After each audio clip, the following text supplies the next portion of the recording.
Welcome back. आईनी तरमीम के मुजवज़ा मुसवदे पर पार्लियामान की खुसूसी कमेटी का इन कैमरा इजलास ख़त्म हो गया है। आइंदा इजलास जुमेरात को होगा। खुर्शीद शाह की ज़ेर सदारत आज के इजलास में खुसूसी कमेटी ने ज़ेली कमेटी तश्कील दे दी है। अजहर फारूक हमारे साथ मौजूद हैं, उनसे मज़ीद जानेंगे। बताइएगा अजहर। हाँ जी, पार्लियामान की ये खुसूसी कमेटी का इजलास खत्म हो चुका है और एक ज़ेली कमेटी कायम की गई है और ये कमेटी जो है मज़ीद इस हवाले से सिफारिशात जो है वो मुरतब करेगी। आज भी तफसीली तौर पर हुकूमत का जो मसवदा है उसका भी जायजा लिया गया। JUI का मसवदा आज जो कमेटी में पेश किया गया उसका भी जायजा लिया गया, जबकि JUI और पीपल्स पार्टी के जो अरकान हैं वो मुशावरत भी उन्होंने किया है बिलावल भुट्टो जरदारी के साथ और कोशिश की जा रही है कि इत्तेफाक की राय से इस जो मसवदा है इसको मंजूर किया जाएगा इस कमेटी के इजलास में। तो अब ये तय हुआ है कि आइंदा जुमरात को एक मतलब फिर इस कमेटी का इजलास होगा जिसमें कोशिश की जाएगी कि इत्तेफाक की राय के साथ 26वीं आईनी तरमीम के जो तमाम नुकात हैं उन पर इत्तेफाक किया जा सके। तो हम आज भी फिर जो है वो सामने आए हैं, लेकिन हुकूमत की जो बाकी इत्तेहादी जो जमातें हैं उनमें काफ़ी हद तक इस हवाले से मवासलत है कि 26वीं आईनी तरमीम जो है वो इत्तेफाक की राय के साथ मंजूर कर ली जाए। ठीक है, बहुत शुक्रिया आपका अपडेट करने के लिए। पीपल्स पार्टी और JUI के मुश्तरका मुसव्वदे पर अहम इजलास कुछ देर बाद जरदारी हाउस में होगा। शरी रहमान और नवीद कमर सेनेटर कामरान मुर्तज़ा के साथ जरदारी हाउस रवाना हो गए हैं, जबकि JUI रहनुमा सेनेटर कामरान मुर्तज़ा कहते हैं हमने अपना आईनी तरामीम का मुजवज़ा मुसव्वदा जमा करा दिया है। पीपल्स पार्टी और हमारे ड्राफ्ट में सिर्फ आईनी अदालत और आईनी बेंच का फ़र्क है। आईनी केसेस की तादाद के बारे में पूछा है। डेटा के मुताबिक आईनी केसेस की तादाद 200 से कम है। इसके लिए आईनी अदालत बनाने के बजाय बेंच बना लिया जाए। अपना डॉक्यूमेंट शेयर कर दिया है। असेंबली नून ने जो इनिशियल ड्राफ्ट था उसके जवाब में तजावीज़ बनाई थी, वो कि उन्होंने कमेटी में वो शेयर नहीं की बाद में, मगर हमारा ड्राफ्ट जो है वो पहले वाले उसके जवाब में है। जो हमारा पीपल्स पार्टी का या पाकिस्तान मुस्लिम लीग का उस ड्राफ्ट में बुनियादी बात चल रही है कॉन्स्टिट्यूशनल कोर्ट के हवाले से चल रही है। कॉन्स्टिट्यूशनल कोर्ट अब हमने जब ड्यूरिंग द मीटिंग हमने पूछा है कि टोटल कितने केस हैं, वो डाटा तो वो ज़रा चेक करवाइए, तो वो लेस देन 200 केसेस हैं, बल्कि 100 और 150 के दरमियान है वो केसेस जिसके लिए एक नई अदालत प्रपोज की जा रही है। हमारा कहना ये है कि 100-150 केसेस के लिए इतना बड़ा सेटअप बनाना जो है वो मुनासिब नहीं है। आप बेंचेस बना लीजिए, मगर हमारा और उनका बुनियादी फर्क कोर्ट्स के हवाले से हम बेंचेस पे ठहरे हुए हैं, वो कोर्ट पे है। वज़ीर कानून आज़म नज़ीर तारड़ कहते हैं आईनी अदालतों के क़याम, जुडिशल कमीशन की रिफॉर्म्स और मज़ीद चंद चीज़ों पर बात हो रही है। 4-5 आइटम्स हैं जिन पर गुफ्तगू हो रही है। आइंदा 3-4 दिनों में मज़ीद बातचीत होगी। अपने वक्त पर नए चीफ जस्टिस का नोटिफिकेशन जारी हो जाएगा। नोटिफिकेशन हमेशा रिटायरमेंट से 1-2 दिन पहले हो जाते हैं। आइन के मुताबिक सीनियर तरीन जज ने चीफ जस्टिस तैनात होना है। क़याम है, जुडिशल कमीशन की तश्कील 9 है, जजेस की परफॉर्मेंस के हवाले से एक सिस्टम इवॉल्व करना है और उसके साथ फिर ये जो कहते हैं ना कि 25 तरमीमें क्यों हैं, 41 क्यों हैं, जब एक नई एंटिटी अगर खड़ी होगी उसके लिए बहुत सारी कॉरस्पॉन्डिंग अमेंडमेंट्स कॉन्सिक्वेंशियल करनी पड़ती हैं। उनका एक्सपेंस कहाँ से आना है, वहाँ पर सुप्रीम कोर्ट के साथ फेडरल कॉन्स्टिट्यूशन कोर्ट लिखना पड़ेगा। अपील कहाँ पे फाइल होनी है वो भी साथ कॉन्स्टिट्यूशन कोर्ट लिखना पड़ेगा। फंडामेंटली ये 4-5 आइटम्स हैं जिन पे गुफ्तगू हो रही है। आप सब वो डिस्कस कर रहे हैं टीवी पे और उसी बारे में आज की भी डिस्कशन काफ़ी तफसील के साथ हुई है। अब आइंदा 3-4 दिनों में हम राब्ते में रहेंगे, दोबारा खुर्शीद शाह साहब बुलाएंगे। 25 के बाद भी, 25 से पहले भी हो सकता है, ये 2 महीने बाद भी हो सकता है। सीनियर मोस्ट जज ने चीफ जस्टिस आना है, तो सीनियर मोस्ट ही है और तारीख है उनकी रिटायरमेंट की जो आउटगोइंग चीफ जस्टिस हैं 25 अक्टूबर। 25 अक्टूबर को हुकूमत को नोटिफिकेशन जारी करना है कि ओथ है वो किस दिन और किस मुकाम पे होना है, वो साथ एक नोटिफिकेशन का हिस्सा होता है। नोटिफिकेशन हमेशा रिटायरमेंट से 2 दिन पहले, ये इतनी बड़ी अपॉइंटमेंट हुई आर्मी चीफ की, इतनी बड़ी अपॉइंटमेंट हुई थी 2.5 दिन पहले हुई।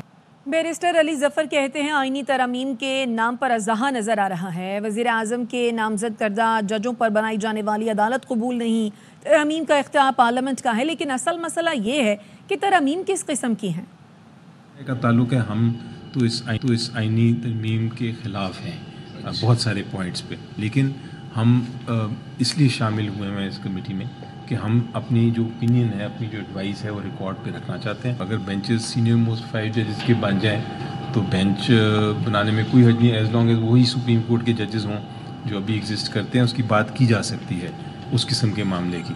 لیکن یہ جو آج میں نے دیکھا اژدہا کالا جو نکلا, جس میں ایک کانسٹیٹیوشنل کورٹ والا ہے جس میں 5 جج صاحبان پرائم منسٹر کی مرضی کے ہوں گے, وہ تو ایکسیپٹیبل نہیں کسی کو بھی ہوگا. گورنمنٹ کا بالکل اختیار ہے جی ترمیم کرنے کا, اور کون کرتا ہے؟ یہی باڈی ہے جس نے ترمیم کرنی ہے. لیکن کیا ترمیم کرنی ہے, ایشو وہ ہے. اگر یہ ترمیم کرنی ہے کہ آپ نے ایک ایسا آئینی عدالت بنانی ہے جو کہ ایک ربر سٹیمپ عدالت ہو, وہ ایکسیپٹیبل نہیں ہے.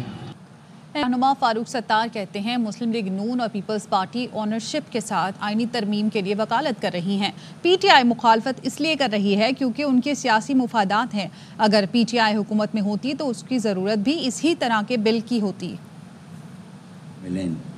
اور پیپلز پارٹی بہت زیادہ اونرشپ کے ساتھ اس آئینی ترمیمی بل کے لیے وکالت کر رہی ہے نا.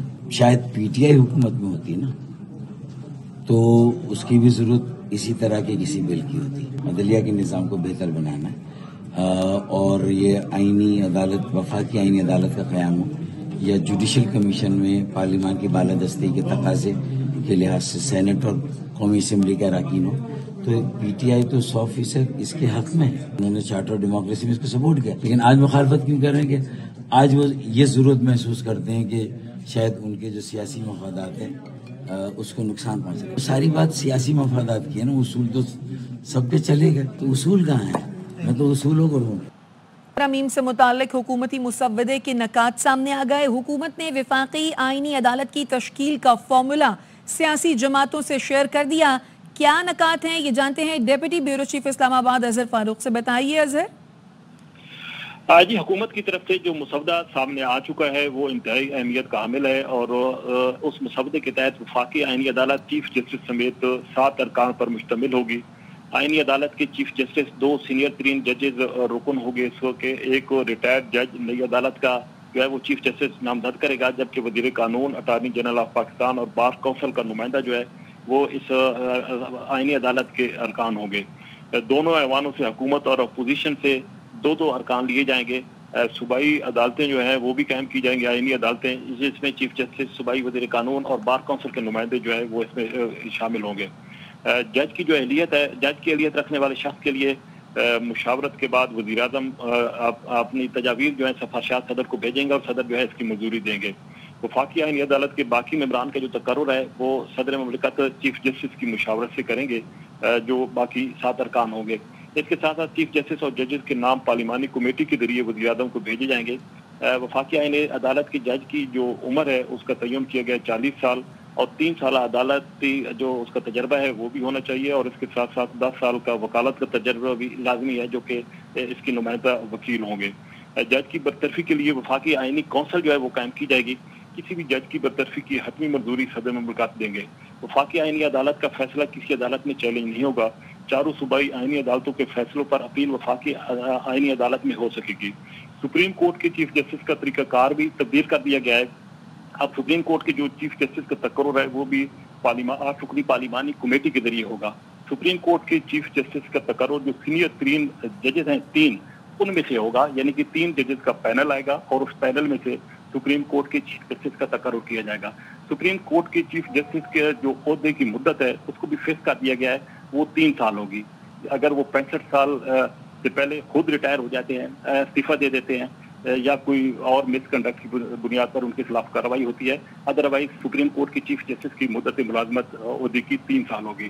وفاقی آئینی عدالت کے جو چیف جسٹس ہوں گے ان کی بھی آئینی جو عہدے کی مدت ہے اس کو بھی 3 سال جو ہے وہ فکس کر دیا گیا ہے, اور 68 سال عمر تک جو ہے وہ سپریم وفاقی آئینی عدالت کے چیف جسٹس جو ہے وہ اپنی خدمات اور ذمہ داریاں جو ہے وہ انجام دے سکیں گے.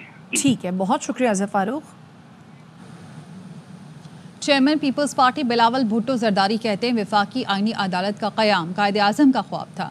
قائد اعظم نے سب سے پہلے وفاقی آئینی عدالت کی تجویز پیش کی تھی. قائد اعظم نے شہریوں کے بنیادی حقوق کے نفاذ کے لیے وفاقی آئینی عدالت کی تجاویز دیں.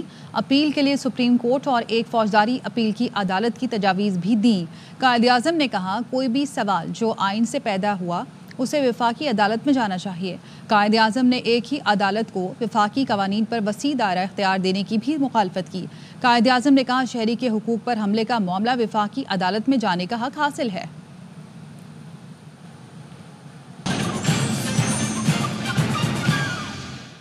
Welcome back. वज़ीर आज़म का SCO सरबराहान इजलास के इंतजामात का जायज़ा लेने के लिए जिना कन्वेंशन सेंटर का दौरा। वज़ीर आज़म शहबाज शरीफ को चेयरमैन CDA वज़ारत ख़ारजा के हुकाम की जानिब से ब्रीफिंग दी गई है और वज़ीर आज़म का शंघाई तावन तंजीम के सरबराहान ने हुकूमत के इजलास के इंतजामात पर इत्मीनान का इजहार। वज़ीर आज़म का SCO सरबराहान इजलास के इंतजामात का जायज़ा लेने के लिए जिना कन्वेंशन सेंटर का दौरा। मनाजिर आप देख रहे हैं और वज़ीर आज़म को इस मौके पर इंतजामात से मुतालिक ब्रीफिंग भी दी गई है। वज़ीर आज़म का शंघाई तावन तंजीम के सरबराहान हुकूमत के इजलास के इंतजामात पर इत्मीनान का इजहार। मनाजिर आप देखें, वज़ीर आज़म शहबाज शरीफ को चेयरमैन CDA और वज़ारत ख़ारजा के हुकाम ब्रीफिंग दे रहे हैं। वज़ीर आज़म का SCO सरबराहान इजलास के इंतजामात का जायज़ा लेने के लिए जिना कन्वेंशन सेंटर का दौरा और इस मौके पर वज़ीर आज़म को इंतजामात से मुतालिक ब्रीफिंग भी दी जा रही है। वज़ीर आज़म का शंघाई ताउन तंजीम के सरबराहान हुकूमत के इजलास के इंतजामात पर इत्मीनान का इजहार। वज़ीर आज़म शहबाज शरीफ का SCO सरबराहान इजलास के इंतजामात का जायज़ा लेने के लिए जिना कन्वेंशन सेंटर का दौरा और इंतजामात से मुतालिक वज़ीर आज़म शहबाज शरीफ को ब्रीफिंग दी जा रही है चेयरमैन CDA और वज़ारत ख़ारजा के हुकाम की जानिब से। मनाज़िर आप देख रहे हैं, वज़ीर आज़म का SCO सरबराहान इजलास के इंतजामात का जायज़ा लेने के लिए जिना कन्वेंशन सेंटर का दौरा और वज़ीर आज़म को इस मौके पर इंतजामात से मुतालिक ब्रीफिंग दी जा रही है चेयरमैन CDA और वज़ारत ख़ारजा के हुकाम की जानिब से वज़ीर आज़म को ब्रीफिंग दी जा रही है। वज़ीर आज़म का शंघाई ताउन तंजीम के सरबराहान इजलास से मुतालिक हुकूमत के इजलास के इंतजामात पर इत्मीनान का इजहार भी सामने आया है और वज़ीर आज़म को इस हवाले से ब्रीफिंग भी दी जा रही है।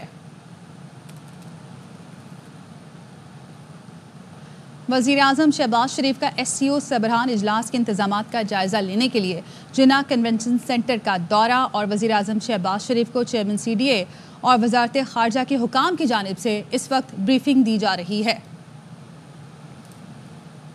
वापस आएंगे इस ब्रेक के बाद, हमारे साथ रहिए। Welcome back. आईनी तरमीम से मुतालिक खुसूसी कमेटी के इजलास में अरकान ने PTI के 15 अक्टूबर के एहतजाज के ऐलान पर इजहार तशवीश किया है। अरकान ने कहा है कि कैसे हो सकता है एक तरफ इकट्ठे बैठकर तरमीम के लिए इत्तफाक़ राय पैदा करें और दूसरी तरफ SCO कॉन्फ्रेंस के मौके पर इंतशारी सियासत की जाए। उमर अयूब ने कहा, एहतजाज करना हमारा आईनी हक है। हुकूमत ने फस्तायत की इंतहा कर दी है। वाज़े करना चाहता हूँ, PTI किसी मनफी सियासत पर यकीन नहीं रखती है। आईनी तरामीम पर अपना मौक़िफ़ खुलकर पेश करेंगे। गवर्नर खैबर पख्तूनख्वा फैसल करीम कुंडी कहते हैं PTI दुश्मन के एजेंडे पर चल रही है। हमें मौलाना फजलुर रहमान से अच्छी उम्मीदें हैं। PTI वाले उन्हें क्या कुछ कहते थे, आज उनके पाँव में बैठे हैं। जमहूरियत बेहतरीन इंतकाम है। क्या D चौक के एहतजाज से इमरान खान आज़ाद हो जाएंगे? अगर हमारे पास मेंबर पूरे हो जाते हैं, जो आईनी तरमीम है वो खत्म हो जाएगी? नहीं। PTI का हमेशा ये एजेंडा रहता है कि मुल्क को हमेशा डिस्टेबलाइज रखें, दुश्मनों के कहने पे काम करें, दूसरों के बच्चों को करवाने के चक्करों में हैं। आप भी जुर्रत करें रोडों पे निकले। आप वर्क फ्रॉम होम करते हैं। पहले ये एजेंडा था कि हम इंडिया के वजीर खारजा को लाकर PTI के धरने से खिताब करवाएंगे। मुल्क दुश्मनों के एजेंडे को फॉलो कर रहे हैं। बहुत ज्यादा पूरी उम्मीद है मौलाना साहब का जो वोट है वो हमारे हक में होगा। PTI वाले बड़े शहर सपाटे कर रहे हैं, आ रहे हैं, दरबार पे हाजिर होते हैं। आज उनके पीछे नमाज भी पढ़ रहे हैं, उनके गोडे भी पकड़ रहे हैं, उनके पाँव भी पकड़ रहे हैं कि आप हमारे सियासी मसीहा हैं। पता नहीं कैसे आंखें मिलाते होंगे, काले चश्मे पहन ले, शायद आंखें मिला लें। इसीलिए हम कहते हैं जमहूरियत बेहतरीन काम है कि मौलाना चुन चुन से बदले ले रहे हैं। वज़ीर दिफा ख्वाजा आसिफ कहते हैं 15 अक्टूबर को एहतजाज की कॉल खान नहीं तो पाकिस्तान नहीं सोच की अक्कास है। अदलिया को वफाक पर यलगार का नोटिस लेना चाहिए।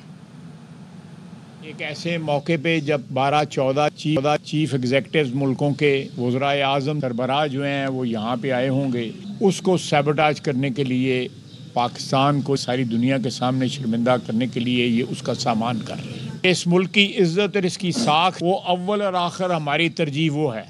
इनके ज़हन में पाकिस्तान का कोई वजूद नहीं है जिसके अंदर इमरान खान हुक्मरान ना हो। चंदाना गुलजार साहबा ने कहा था ना, खान नहीं तो पाकिस्तान नहीं। ये पूरी डेफिनेशन है PTI की। ये 9 मई दोबारा बर्पा करना चाहते हैं। इस कॉन्फ्लिक्ट के अंदर पाकिस्तान का वर्सेस इमरान खान जो तनाज़ा है, हम उस पार्टी में पाकिस्तान के साथ खड़े हैं। अदालतों को ये नजर नहीं आ रहा है ये क्या कर रहा है वफाकी हुकूमत के साथ और पाकिस्तान की सालमियत के साथ। उनको नोटिस लेना चाहिए इस बात का। SCO के मौके पर जो भी हालात ख़राब करना चाहता है दस्तूर और पाकिस्तान का दुश्मन है। जो एक्शन KP हुकूमत ने PTM के ख़िलाफ़ लिया, उनके ख़िलाफ़ वैसा ही होना चाहिए। ANP के मरकज़ी सदर सेनेटर एमल वली कहते हैं, जरगे के दौरान वज़ीर आला KP से कहा था आपकी एक कॉल पर अपनी सियासत छोड़ कर आए हैं। اجلاس کے دنوں میں جو بھی بندہ پاکستان کے اندر ایک برا ماحول بنانا چاہتا ہے یہ دستور کا دشمن ہے، پاکستان کا دشمن ہے۔ امید رکھوں گا جناب انٹیریئر منسٹر صاحب سے کہ جو ایکشن جس طرح پختونخوا حکومت نے پی ٹی ایم کے اگینسٹ کیا ہے، محسن نقوی سے میری گزارش ہوگی کہ یاد رکھے کہ انہوں نے خیبر میں کیا کیا ہے، ان کے ساتھ ویسا ہی عمل پیش ہونا چاہیے۔ شنگھائی تعاون اس کے دنوں میں انشاءاللہ اسلام آباد پرامن رہے گا، بہت عرصے بعد پاکستان کے لیے ایک اچھی امیج لے کر آئے۔ میں نے سی ایم صاحب کو مخاطب کر کے یہ بولا کہ سی ایم صاحب کتنا اچھا ماحول ہے، ہم آپ کے ایک ٹیلی فون کال پہ آئے ہیں، اپنی سیاست چھوڑ کے آئے ہیں، لہٰذا آپ ایسا ماحول بنائیں کہ یہ سب جماعتیں آپ کے ساتھ چلے۔ سیاست میں ایسا ماحول لازمی ہونا چاہیے کہ ایک دوسرے کے ساتھ ذاتی مسئلوں پہ نہیں، قوم کے مسئلوں پہ بیٹھ سکیں۔ تحریک انصاف کے رہنما عاطف خان کہتے ہیں پارٹی میں فیصلہ سازی کے مسائل ہیں، قیادت کو واضح کرنا چاہیے تھا ڈی چوک جا کر کرنا کیا ہے۔ علی امین گنڈا پور کے نہ پہنچنے سے کارکنان کی حوصلہ شکنی ہوئی، اس وقت پارٹی میں ہر کوئی دوسرے پر ڈبل گیم کا شک کر رہا ہے۔ ورکرز اس وقت ڈیمورلائزڈ ہیں، مکس سگنل جب جاتے ہیں نا تو پھر وہ کنفیوز ہوتے ہیں۔ یہ ہماری لیڈرشپ کو پہلے سے کلیئر کرنے چاہیے تھا، وہاں دھرنا دینا ہے، وہاں جلسہ کرنا ہے، کیا کرنا ہے۔ ہمارے لیڈران صاحبان ایک سٹیٹمنٹ دے دیتے ہیں، دوسرا لیڈر آ کے اس کے اپوزٹ سٹیٹمنٹ دے دیتا ہے۔ سب سے بڑا جو اس وقت ڈیمیج کر رہا ہے پی ٹی آئی کو وہ یہ چیز ہے، ہر ایک آدمی آ کے باہر پھر میڈیا پہ وہ باتیں کر دیتا ہے جس کی ضرورت نہیں ہوتی۔ اگر کوئی خان صاحب کا میسج ہے وہ آپ عوام کو پہنچائیں، ضروری نہیں کہ جو ڈسکشن ہوتی ہے وہ بھی آپ بتائیں، کیونکہ اس سے کنفیوژن پھیلتی ہے، ایک میسج کلیئر کٹ کمیونیکیٹ نہیں ہوتا۔ ڈیسیجن میکنگ کے پرابلمز ہیں، یہ بھی ایک ایشو ہے۔ وکٹ کے دونوں طرف کھیلنے والے ڈبل گیم والے بہت شک تو ہر ایک آدمی دوسرے پہ کر رہا ہے، لیکن یقین سے تو کوئی بھی نہیں کہہ سکتا۔ اسٹیبلشمنٹ بھی اس ملک کی حقیقت ہے اور تحریک انصاف بھی اس ملک کی حقیقت ہے۔ تحریک انصاف نہیں ختم ہوگی، آپس میں بیٹھ کے کوئی وے آؤٹ نکالنا پڑے گا۔ واپس آئیں گے اس بریک کے بعد، ہمارے ساتھ رہیے۔